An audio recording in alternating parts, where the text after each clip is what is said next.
कुरुक्षेत्र में एक आम बात चल पड़ी। जो बीजेपी का उम्मीदवार है, कांग्रेस तो वहां मैदान ही छोड़ गई। कांग्रेस ने तो बिल्ली की घंटी आप पार्टी के गले में बांध दी। उनके पास कोई उम्मीदवार नहीं था, कोई चुनाव लड़ने वाला नहीं था, इसलिए उन्होंने सुशील गुप्ता को उम्मीदवार बना करके भेज दिया। और भारतीय जनता पार्टी जो कहती है सबसे बड़ी पार्टी, जो कहते हैं 400 पार करेंगे, उस पार्टी की हालत और ज्यादा खराब है। उसको कोई ऐसा कार्यकर्ता अपनी पार्टी का नहीं मिला जिस पे भरोसा करके उम्मीदवार बना करके लोगों के बीच में भेज दे। इसलिए ऐसे व्यक्ति को उम्मीदवार बनाया है जो चंद घंटे पहले कांग्रेस पार्टी में था। 2014 का चुनाव था। आजकल सोशल मीडिया के ऊपर उसकी बहुत चर्चा है। मैं ये बात अपनी पूरी करूं उससे पहले एक बात और कहना चाहता हूं, मैं भूल गया था। आजकल सोशल मीडिया का जमाना है और हिसार की मीटिंग हमारी चल रही है। आजकल हर व्यक्ति जो है, हर राजनीतिक दल कौन क्या कर रहा है, देश में क्या हो रहा है, उसकी जानकारी के लिए सारा दिन टेलीफोन के ऊपर सोशल मीडिया के माध्यम से सारी जानकारियां लेता है। आप लोग भी समय समय पे टेलीफोन को ऑन करके उसके ऊपर जानकारियां लेते हो कि नहीं लेते हो? जानकारी लेते हो कि नहीं लेते हो टेलीफोन? तो सबके पास फोन भी होंगे। अपने अपने फोन निकालो, लाइव करो, ताकि सबको ये पता लगे कि आज हिसार में इंडियन नेशनल लोकदल पार्टी की कार्यकर्ताओं की मीटिंग हो रही है और उस मीटिंग में कार्यकर्ताओं का उत्साह देखने वाला है। सारे फोन निकालो तो सही, अपने अपने लाइव करो सारे के सारे। मैं बता रहा था कि सन 2014 का जब चुनाव चल रहा था लोकसभा का, उस 2000 के चुनाव के अंदर हमारे देश का प्रधानमंत्री भी आया था बीजेपी के उम्मीदवार के पक्ष में प्रचार करने के लिए। और जब प्रचार कर रहा था तो अपने भाषण में मोदी जी ने कहा था कि मैंने तिजोरी के अंदर गहना देखा है, पैसे देखे हैं, सोना और चांदी देखा है, लेकिन एक तिजोरी ऐसी भी है जिसमें 40,000 करोड़ का कोयला पड़ा है। उसका कहने का सीधा सीधा मतलब था कि जो नवीन जिंदल कांग्रेस का उम्मीदवार है, कांग्रेस पार्टी के सत्ता में रहते हुए उसने खाद्यान्न ठेके पे लिए, लीज पे लिए और उनसे 40,000 करोड़ का कोयला निकाल करके बेचने का काम किया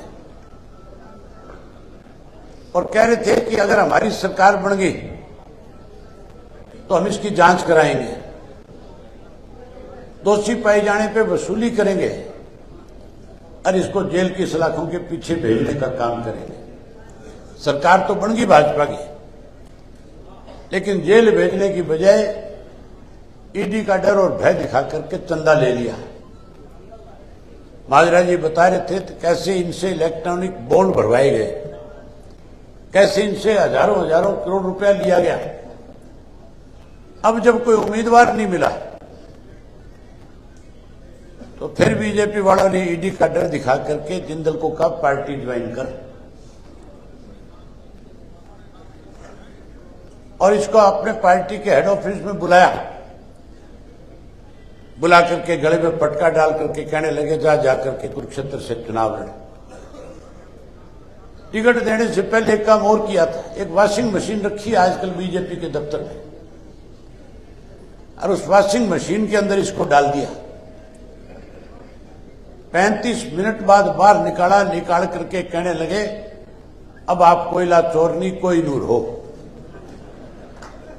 अब आप जाओ जाकर के चुनाव लड़ो। लेकिन कुरुक्षेत्र के लोगों ने एक फैसला कर लिया कि जो कोयला चोर है, जो कोई नूर बन करके आए, हम इसको कोयला नहीं राख बना करके भेज देंगे यहां से। जहां आप कुरुक्षेत्र जीतोगे, वही सरसा की तो वीडियो आजकल आप देख रहे होंगे, भाजपा का कैंडिडेट जिस किसी गांव में जाता है लोग विरोध करते हैं। लोग सामने से सवाल करते हैं और पूछते हैं कि तू जब सांसद था हमारे गांव में 5 लाख क्या गया था, 10 लाख क्या गया था, आज कैसे आया है?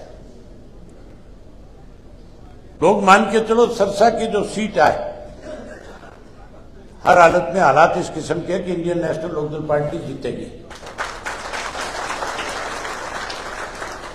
अब तक 3 की बैठक करी है, जिनमें से 2 में 100% जीतने जा रहे हो। रोहतक के अंदर भी लोगों के उत्साह को देखने वाला था, कार्यकर्ताओं में बहुत जोश था। वहां हालात इस किस्म के हैं कि जो अपने आप को बड़े नेता कहते हैं कांग्रेस के, ये सब मैदान छोड़ भाग रहे हैं।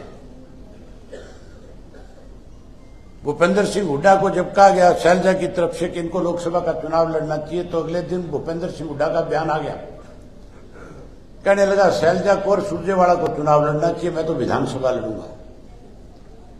लोकसभा के चुनाव लड़ने से डर लगता है कि कहीं लोग हरा ना दें। और अब लोग इसलिए हराएंगे इन कांग्रेसियों का भी असली चेहरा बेनकाब हो गया, सबके सामने आ गया। जाट आरक्षण आंदोलन के दौरान किस तरह से भूपेंद्र सिंह हुड्डा ने उस आंदोलन से दूरी बना करके रखी थी। उस आंदोलन में अगर किसी ने सबसे ज्यादा बड़ी भूमिका निभाई, उस आंदोलन का कोई समर्थन किया, तो इंडियन नेशनल लोकदल पार्टी के कार्यकर्ताओं ने किया। हमारा कार्यकर्ता किसी भी जाति से संबंध रखता था, लेकिन आज उस आरक्षण के हक में उसके भी जितनी उससे जिम्मेवारी निभा सकता था उतनी निभाने का काम किया। उस वक्त भारतीय जनता पार्टी ने षड्यंत्र के तहत राजकुमार सैनी को पूरे प्रदेश में भेजा।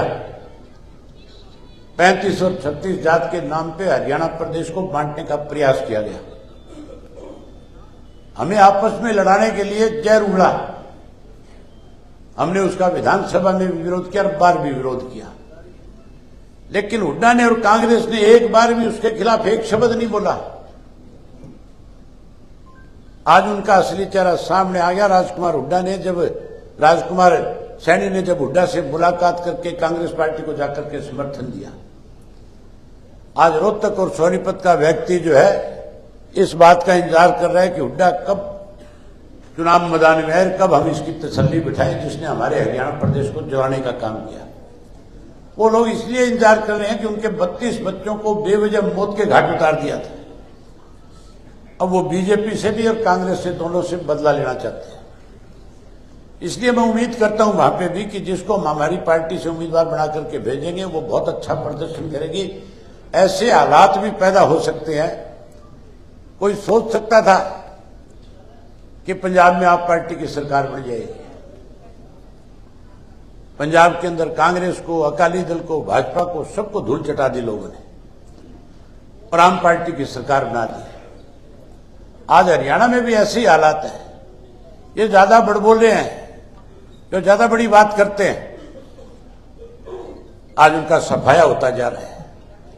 ये जेजेपी वाले जो है सारा दिन इंडियन नेशनल लोकदल पार्टी को कोसने का काम करते थे। इंडियन नेशनल लोकदल पार्टी ने तो लोगों के दिलों में जगह बना ली। इनकी रांझ कट गई कि नहीं कट गई? कहीं कोई एक गांव के अंदर भी एक कार्यकर्ता झंडा उठाने वाला नहीं है। पूर्ण रूप से साफ हो गए। जहां इनकी सफाई होगी अब की बार, क्योंकि लूटने और झूठ बोलने वाला आदमी ज्यादा दिन तक लोगों के बीच में रह नहीं सकता, टिक नहीं सकता। ये तो लूट और झूठ की दुकान थी, ये बंद होगी।